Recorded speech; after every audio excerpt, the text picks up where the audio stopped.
ప్రజలు బుద్ధి చెప్పిర్రు, వాళ్ళు దోసుక తినేది వాళ్ళు దోసుక తిన్నారు, దానికే అలవాటు పడ్డారు. ఎవరు పైసలు ఇస్తే వాళ్ళకి ఓటేస్తా అంటారు, ఎవరు ఉచితం ఇస్తా అంటే వాళ్ళకే ఇచ్చేస్తున్నారు. కానీ గవర్నమెంట్ వచ్చినా ఉచితం ఇస్తా అంటేనే పబ్లిక్ అటు సైడే వెళ్తున్నారు. కానీ పర్వాలేదు, అభివృద్ధి ఉన్నది. కానీ అంత పెద్ద లేదు. ఆ గవర్నమెంట్ ఉన్నా ఈ గవర్నమెంట్ ఉన్నా కూడా ఏది పెద్ద ఫోకస్ ఏం చేసింది ఏం లేదు. కానీ చేసిండులే కాలర్ వెంకటేష్, కొన్ని చేసిండు, కొన్ని వర్క్స్ చేసిండులే.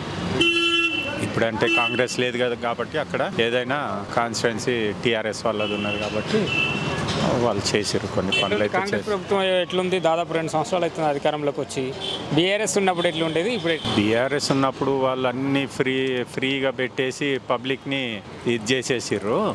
ఏదైనా మా ఆలోచన ఏంటంటే ఏవైనా ఫ్రీ పెట్టకుండా వాళ్ళకి వర్క్ కల్పించేసి హెల్త్ పరంగా ఫ్రీ పెట్టాలి, ఎడ్యుకేషన్ ఫ్రీ చేస్తేనే పబ్లిక్లో కొంచెం వాళ్ళకి ఇదవుతుంది. ఏదైంది ఆర్టీసీ అయినా వాళ్ళు ఉన్నప్పుడైనా వీళ్ళు ఉన్నప్పుడైనా ఫ్రీ పెట్టేది మా ఒపీనియన్ అయితే ఏంటంటే ఫ్రీ పెట్టకుండా పబ్లిక్కి ఏవైతే సర్వీసులు కావాలో అవి వాళ్ళకి పెడితే బాగుంటుందని మా ఇది. అంటే రాజకీయ నాయకులు ఆ విధంగా అలవాటు చేసిండ్రు, జనాలు ఆ విధంగా అలవాటు పడ్డారు. ఎన్నికల ముందు ఎన్ని ఉచితాలు ఇస్తామన్నా, ఎన్ని హామీలు ఇస్తామన్నా వాటికి అలవాటు పడే మనం ఎన్నుకుంటున్నాం కదా. కరెక్టే, పబ్లిక్ కూడా దానికే అలవాటు పడ్డారు. ఎవరు పైసలు ఇస్తే వాళ్ళకి ఓటేస్తా అంటారు, ఎవరు ఉచితం ఇస్తా అంటే వాళ్ళకే ఇచ్చేస్తున్నారు. కానీ కొంత పబ్లిక్లు మాత్రం అది లేదు. ఈ ఫ్రీ ఎడ్యుకేషన్ ఇస్తే బాగుంటుంది కదా, హెల్త్ పరంగా వాళ్ళకి ఫ్రీ ఉంటే హెల్త్ ఇన్సూరెన్స్లు ఇస్తే బాగుంటుంది కదా, వీళ్ళు అడగట్లేదు. వాళ్ళు ఏంటంటే ఉచితం ఇస్తామంటున్నారు, ఉచితమే నడుస్తున్నది అంతా.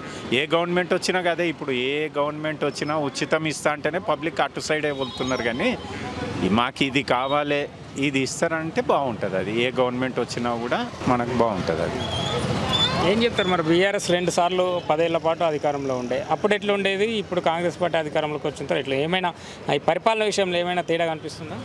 పరిపాలన విషయంలో అంటే మీరు చెప్పినట్టు ఇప్పుడు అప్పుడు ఉన్నది ఏంటంటే వాళ్ళంతా దోసుకుంటూనే ఉంటారు. ఏ గవర్నమెంట్ వచ్చినా దోసుకుంటూనే ఉంటారు వాళ్ళు. కానీ మనకేందనంటే ఏవైనా పబ్లిక్కి ఉపయోగపడేటివి చేస్తే ఏదైనా బాగుంటుంది. ఈవెన్ టీఆర్ఎస్ గవర్నమెంట్ వచ్చిర్రు, వాళ్ళు ప్రజలు బుద్ధి చెప్పిర్రు, వాళ్ళు దోసుక తినేది వాళ్ళు దోసుక తిన్నారు, అందుకే ప్రజలు బుద్ధి చెప్పి పంపించిర్రు. ఇది కూడా వచ్చి మొన్న 2 ఇయర్సే అయింది కాబట్టి ఇంకా టైం ఉన్నది.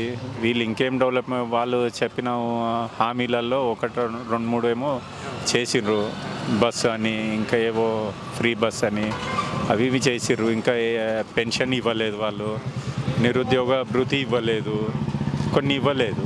అవి వాళ్ళు చేస్తుండొచ్చు. వాళ్ళ పెట్టినట్టే పెట్టి మగవాళ్ళకి ఛార్జీలు పెంచారు అంటున్నారు. పెంచిర్రు అంటే మగవాళ్ళకి ఎప్పటి నుంచి అయినా అదే శాపం ఉన్నది.